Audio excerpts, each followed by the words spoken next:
Assalamualaikum warahmatullahi wabarakatuh. Bismillah, alhamdulillah, wassalatu wassalamu ala rasulillah Sayyidina Muhammadin ibni abdillah wa ala alihi wa ashabihi wa man tabi'a sunnatahu wa jama'atah min yawmina hadha ila yawmin nahduh.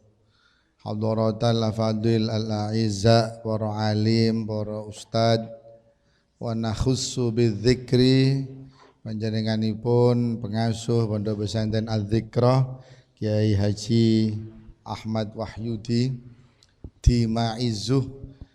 Mudah-mudahan panjang umur, sehat selalu. Mudah-mudahan sekeluarga dipun paringi kesehatan fisihah wal afiyah. Terkhusus Ibu Nyai, mudah-mudahan segera pulih dan sehat selalu untuk senantiasa menemani kita. Allahumma amin. Para bapak, ibu dan santriwan santriwati, ada banyak budaya Islam yang akhir-akhir ini mulai terkikis. Sunnah-sunnah Kanjeng Nabi yang hari ini mulai terkikis. Ada beberapa ajaran Nabi Muhammad yang nyantolnya itu kepada Kanjeng Nabi Ibrahim, tapi hari ini sudah mulai terkikis, mulai hampir sirna. Padahal Al-Quran memberikan sinyal anittabi' millata Ibrahima hanifa. Kita semua yang orang Islam ini, umat Nabi Muhammad, harus mengikuti ajaran Nabi Ibrahim. Sementara hari ini sudah banyak ajaran Nabi Ibrahim yang dilanjutkan oleh Nabi Muhammad itu nyaris tidak semuanya dilakukan.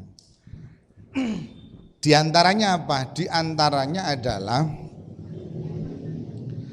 hal-hal yang seyogyanya dilakukan oleh orang tua terhadap anaknya niku sakniki pun mulai longko.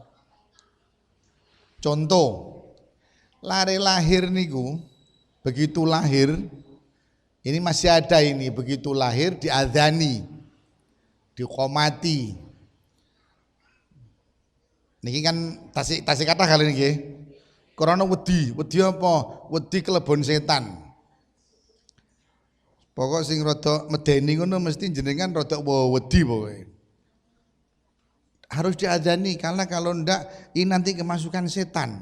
Ini masih banyak yang ngadzani bayi itu masih banyak. Bahkan kalaupun tidak bapaknya sendiri, orang lain yang suruh adzan. Karena bapaknya gak tahu adzan, akhirnya wong liya sing dikon ngadzani. Enten mboten ngaten. Ya ana iki sing teko. Ada yang seperti itu. Padahal azan qomat bayi itu jelas hadisnya hadis sahih. Kanjeng Nabi ngadzani Sayyidina Hasan, Sayyidina Husain. Itu yang menjadi dasar azan itu menjadi sunnah. Yang kedua, yang mulai hilang ini, kalau azan masih banyak. Yang kedua adalah mentahnik. Tahnik itu apa? Tahnik itu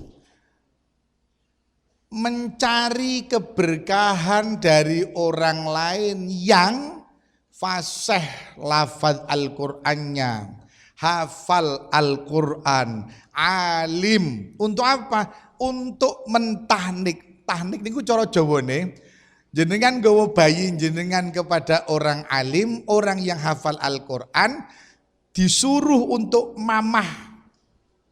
Mamah itu apa bahasa Indonesianya? Ngunyah. Ngunyah kurma. Kurma itu dikunyah kemudian disuapkan kepada bayi yang baru lahir. Enten boten tasih ning kampung jenengan iki. Ya.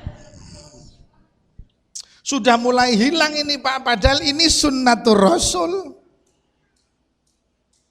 Alasannya macem-macem, ono sing gak paham tahnik, ono sing gak ono kurmone.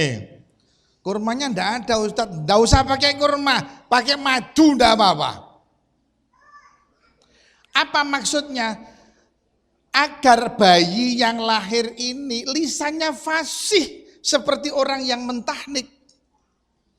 Maka nenek tahnik harus minimal cari orang yang hafal Al-Quran, mencari orang yang makhrajnya fasih, mencari orang yang alim. Dudu angger wong niki, Pak. Karena jenengan cowinta karo bintang film, sampean golek bintang film kon tahnik, enggak. Ada cerita menarik. Kiai As'ad itu dulu, Kiai As'ad Samsul Arifin itu dulu ketika ngaji di Kiai Khalil niku mboten saged muni rok, ndak bisa. Pedal. Lidahnya ngomong rok mboten saged, lo.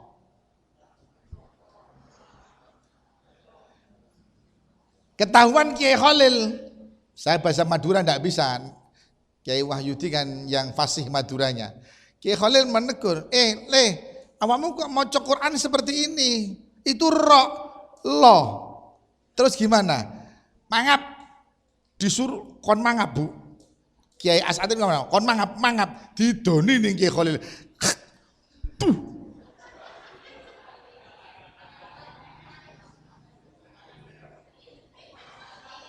Besok membaca Al-Quran Kiai As'ad ini roknya fasih. Ada ndak di sini yang roknya belum fasih? Maju.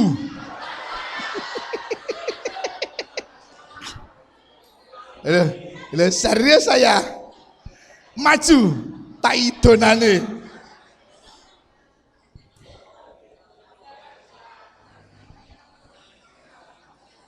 Karena barokah Kiai Khalil, Kiai As'ad ini menjadi fasih baca rok. Nah berkait dengan tahnik ini, bayi pertama yang ditahnik oleh Kanjeng Nabi itu adalah anak Sayyidina Jubair dan Asma. Asma itu anaknya Sayyidina Abu Bakar. Sayyidina Abu Bakar itu punya anak yang satu namanya Asma mendapatkan sahabat Jubair, yang satu Sayyidatina Aisyah mendapatkan Kanjeng Nabi Muhammad sallallahu alaihi wasallam. Asma ketika hijrah dari Mekah ke Madinah itu ikut hijrah tapi dalam kondisi mengandung. Dalam kondisi mengandung Asma. Sampai di Masjid Quba Asma melahirkan. Karena perjalanan Mekah itu dari Mekah ke Madinah itu kalau naik bis 5 jam, 5 sampai 6 jam. Bayangkan kalau jalan kaki. Sehingga sampai di Madinah, sampai di Kuba melahirkan anak diberi nama Abdullah bin Zubair. Dibawalah ke pangkuan Nabi Muhammad oleh Kanjeng Nabi Muhammad, ditahnik dengan kurma. Dipamah kurma, dikunyah kurma oleh Kanjeng Nabi, disuapkan kepada Abdullah. Di kemudian hari, Sayyid Abdullah atau sahabat Abdullah ini adalah salah satu sahabat Nabi yang meriwayatkan banyak hadis dari Nabi Muhammad sallallahu alaihi wasallam.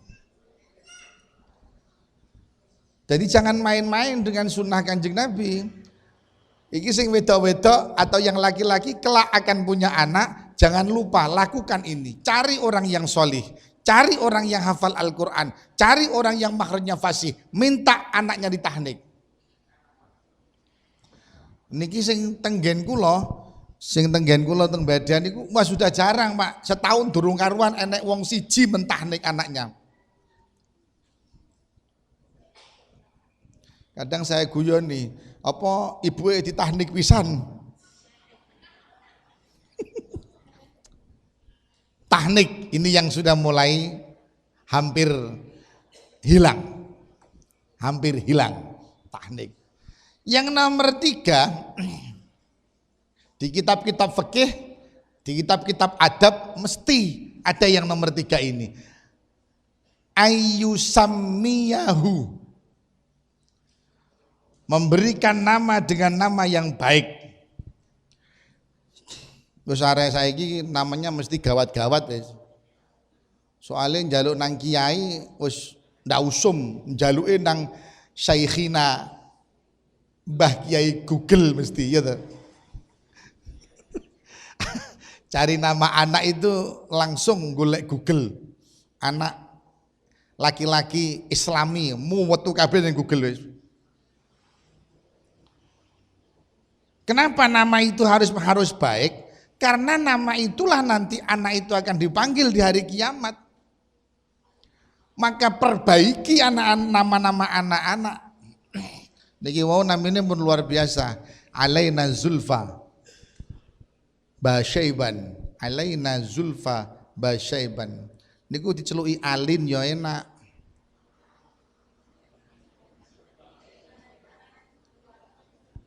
Aina ya enak. Salah satu Ning Lirboyo itu putra Kiai Mansur, Kiai Anwar Mansur, itu namanya Aina Ul Mardiyah. Panggilannya Ning N. Wah, Alaina kan bisa nih dipanggil Ning N gitu. Itu kalau bapaknya mau, Gus Iqbal mau dipanggil Ning N, panggilannya Ning N, Alaina Zulfa. Iki nek sing jenengi bukan orang alim rodok kangelan iki. Alaina Zulfa. Mudah-mudahan jadi anak salihah. Memberi nama. Ojo angger. Mentang-mentang nama pokok dalam Al-Qur'an anaknya dijenengi fahuwa minal kafirin.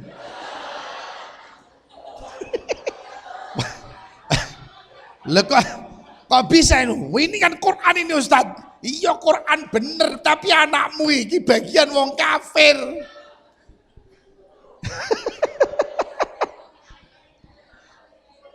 Gawat.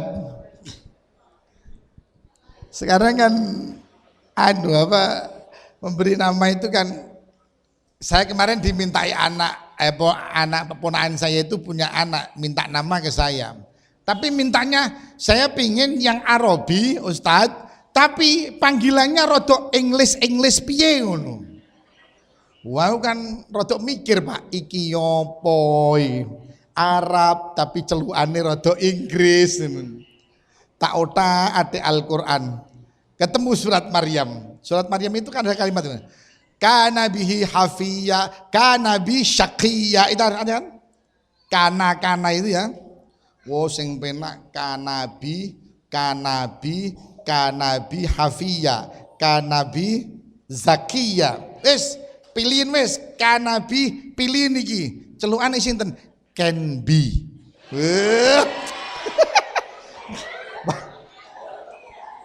Aku akhirnya rada sombong. Apamu golek ustaz kene iki lho wangel.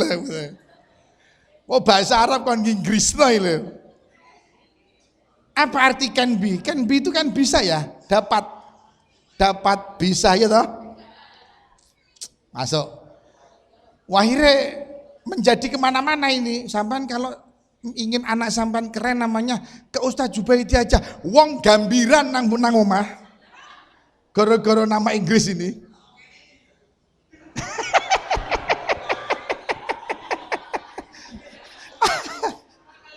Ternyata memberi nama hari ini itu ada tantangannya Pak. Tantangan Ustadz sekarang itu ya memberi nama anak ya kudu rada milenial titik. Sampai hari ini anaknya dipanggil Can Be, wis Can Be, keren toh? Wangel ini. Wis, yang nomor 4 ini ndak saya semua kan ini banyak ini soalnya.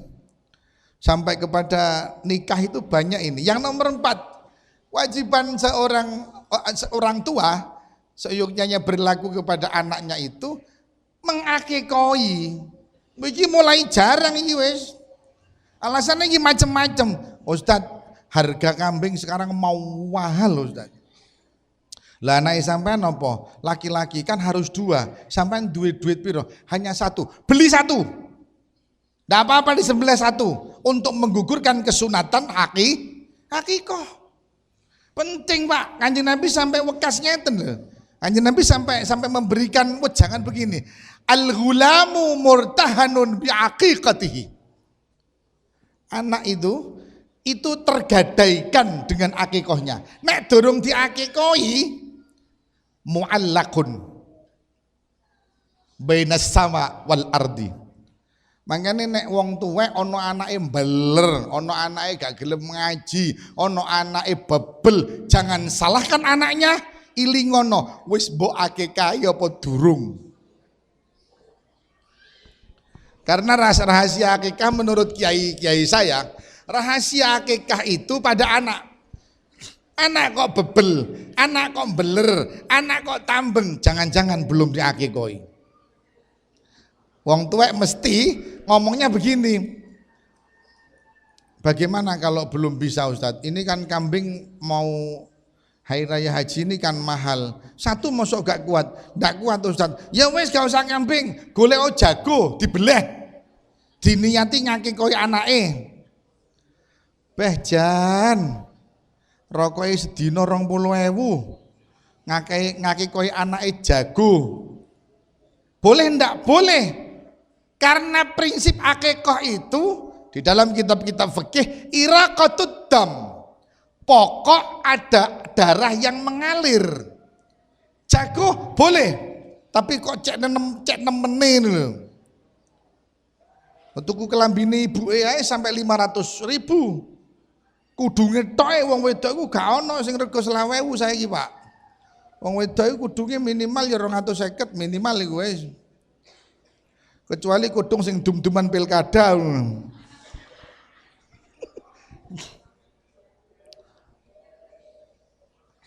Boleh pakai jago. Ini kitabnya ada di Bughyatul Mustarsyidin. Di kitab Bughyatul Mustarsyidin itu disampaikan walau kanat dujajatan. Walaupun jago, boleh untuk akikah. Tapi nek jago yo ojo njaluk ganjaran wedhus. Kalau wedhuse mek siji ya jangan minta ganjaran wedhus 2. Pokok sunnahnya akikah sudah gugur.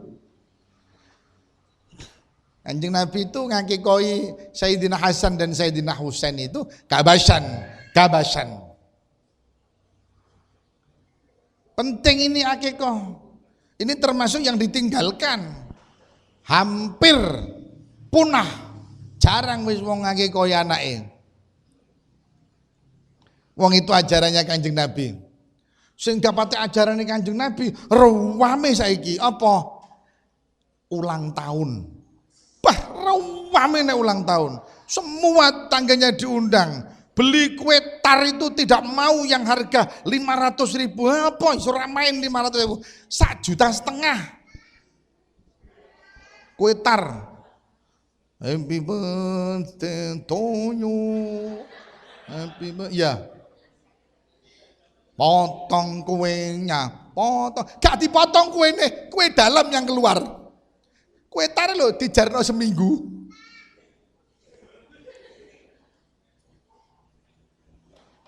Sunnah Kanjeng Nabi dilalaikan. Wes. Yang nomor 5. Orang tua itu hendaknya berlaku kepada anak adalah khitan. Ini termasuk ajaran Nabi Ibrahim alaihi salam. Khitan. Wajib bagi laki-laki, bagi bayi laki-laki, sunnah bagi bayi perempuan. Sekarang khitan enak, Pak. Khitan itu sekarang saiki khitan langsung melayu-melayu bal-balan wes. Sampean bisa bayangkan Nabi Ibrahim itu di khitan-khitan sendiri pakai apa? Bil kudum. Kudum itu maknanya pecok. 212. Pecok wiro sableng itu. Kan 212 itu. Nabi Ibrahim itu disunat-sunat dewe, alatnya menggunakan kapak, digolekno talenan dewe. Sampean bisa bayangkan. Sampean aja guyu lho Bu, iki serius aku ngaji ngarang ae. Nabi Ibrahim itu cari talenan dewe, dikapak-kapak sendiri. Saya kadang bayangkan ini, iki yo nek gak lebih iki. Wah dipotong sendiri. Nek lebih lah gawat iki Pak. Urusannya iso dunia akhirat itu. Makanya kula kali panjenengan kan diweling ning Gusti Allah. Muhammad anit tabi' millata Ibrahim Hanifa. Ikuti ajaran Nabi Ibrahim. Kenapa? Karena Nabi Ibrahim itu kana qanitan. Nabi Ibrahim itu adalah orang yang jejeg, ndak miring ke kanan, ndak miring ke kiri. Biar seperti Nabi Ibrahim, umat Nabi Muhammad suruh ikut pada ajaran Nabi Ibrahim. Khitan. Penting khitan itu. Karena menurut madhab Kiai Zarkasi genteng, di khitan dan tidak di khitan itu berbeda Ustadz. Analoginya apa? Analoginya adalah pisang Ambon. Pisang Ambon itu kalau dikupas dan tidak dikupas pasti rasanya beda. Leres Bu nggih? Leres Bu. Wes gasat terus nih Bu. Ini ada usia di bawah 17 tahun. Marek khitan apa? Marek khitan orang tua itu wajib ayyu addibahu ayyu allimahu. Orang tua wajib mengajarkan anak-anaknya, wajib ngajari, memberitahu sopo nabine, sopo pangerane. Iku kewajiban orang tua. Kalau orang tua ndak mampu mengajarkan, cari tempat yang mampu mengajarkan. Ya kaya pondok pesantren iki. Wis kaya iso ngajari, anake gak dipondokno. Dengan Gusti Allah tak kenal, dengan Nabi Muhammad tidak tahu. Terus arep apa urip iki? Jenengan arep apa kok duwe anak nang Gusti Allah gak kenal, nang Kanjeng Nabi Muhammad ndak tahu, apalagi dengan ilmu-ilmu pengetahuan yang lain. Terus jenengan gawe anak iki arep dienggo apa? Senengane gawe anak ae, tapi ora diurus. Karena enten tiyang ngoten niku. Setahun duwe anak siji, setahun duwe anak siji, setahun duwe anak. Ora enek sing dikon ngaji. Perlu panjenengan ketahui, hisab ning swarga niku, hisab ning akhirat itu kelak ada urusannya dengan anak. Kalau anak-anak panjenengan tidak paham ilmu agama, maka yang dimintai pertanggungjawaban adalah orang tuanya. Niki pun clear jadi ijma' mujma' alaih. Ulama sepakat yang akan dimintai pertanggungjawaban adalah orang tuanya. Kenapa kamu tidak tahu Gusti Allah? Kenapa kamu tidak tahu Nabi Muhammad? Kenapa kamu tidak tahu rukun Islam? Kenapa kamu tidak tahu rukun iman? Karena saya tidak dikon ngaji. Ibu bapak saya tidak mengajari ngaji. Ora dikon ngaji. Sopo ibu bapakmu? Dituding, panggil, masukkan neraka. Jenengan kari milih wis pengin anake iso ngaji selamat apa pengin jenengan dapat tuntutan ning akhirat. Berat. Lebih baik nangis saiki anak ning pondok, nangis saiki daripada kelak ning akhirat jenengan akan menangis yang tidak akan tuntas. Ayyu addibahu. Makanya Ibnu Ruslan wonten kitab napa Zubat niku kan dawuh ngeten. Malam yakun mualliman falyarhali. Malam yakun mualliman falyarhali. Kalau tidak mendapatkan orang yang mengajar, pergi cari orang yang mampu mengajar. Malam yakun ya'lamu dha falyas'ali, malam yakun mu'alliman falyarhali. Yang tidak tahu ilmu, tanya kepada yang tahu. Yang tidak menemukan pengajar, cari. Falyarhali itu cari. Golek apa pondok? Pondok yang representatif, pondok yang bisa membawa, menjadikan putra-putra jenengan menjadi lebih baik. Dan menurut saya jenengan ndekek yugo-yugo jenengan teng adzikra ini sudah tepat.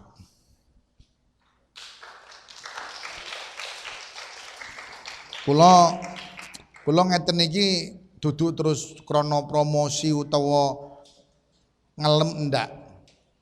Karena saya banyak pengalaman, saya banyak tahu pesantren, bagaimana cara mendidik emosionalnya, bagaimana cara mendidik psikologinya, bagaimana cara mendidik keilmuannya. Iku ning adzikra lengkap. Karena pengasuh adzikra ini psikologi ini yo ahli psikologi, emosional yo ahli emosional. Cukup, dan menurut saya jenengan sudah tepat nyekolahne anak, ngajekne anak ning pondok pesantren adzikra ini. Mudah-mudahan pondok pesantren ini tetap eksis ila yaumil qiyamah. Penerus-penerusnya mampu meneruskan apa yang ditinggalkan kelak. Allahumma amin. Pun Pak, niku mawon sing kula sampaikan sampai dengan mengajar. Engko nek wis iso ngaji kitabe wis oke, sudah bisa menganalisa seperti ini tadi, kok nemu jodoh, jenengan ojo macak gawat. Sekarang orang ngajikno anake nang pondok pesantren, ketika Anda ada yang ngelamar dibawa pulang, kiai ini lo gak dipamiti. Ono gak model ngono iki? Pasrah anak kepada kiai itu kudu total sampai kepada jodohnya. Sudah kiai, jodoh anak saya urusan jenengan, saya pokok pasrah bongkoan gitu. Wah ya oleh jodoh tiga mulai anak itu golekno jodoh dewe. Iya nek tepak. Banyak orang bisa ngaji Bu, banyak orang hafal Al-Quran, tapi oleh jodoh gak tepak. Ono gak? Banyak. Maka hati-hati yang cewek-cewek. Wes manut nang kiai. Mau dijodohkan santri adzikra, alhamdulillah. Mari urusan nikah, mari. Mboten usah kuatir anak jenengan gak payu rabi. Mboten usah kuatir. Di pondok pesantren itu apa meneh wedok ana lanange, alah beres. Kula niku sampai hari ini ndak berani menerima lamaran untuk anak saya karena kiai belum mengiyakan. Ndak berani. Karena semuanya sudah tak serahkan. Niki kula serahane jenengan dari awal sampai akhir, sampai urusan perjodohan kula pasrah jenengan kiai. Iki nek sampai ono sing gawat nah kiai, saya bawa pulang anak saya. Kenapa? Sudah ada yang melamar. Iku sing api, ono sing gak pamitan. Ayo balik wis, ono sing ngarep awakmu kan wis wayahe rabi. Alah. Tidak ada jaminan pernikahan itu nek menurut jenengan bahagia, tapi Gusti Allah menghendaki tidak akan menjadi bahagia, tidak akan. Tapi nek sing milino guru manfaat dunya akhirat. Allahumma. Siap ya? Umpamane kamu wow wedi ya. Siap ya? Roto-roto lanang luwih siap timbangane wedok. Demikian yang bisa saya sampaikan. Mohon maaf. Assalamualaikum warahmatullahi wabarakatuh.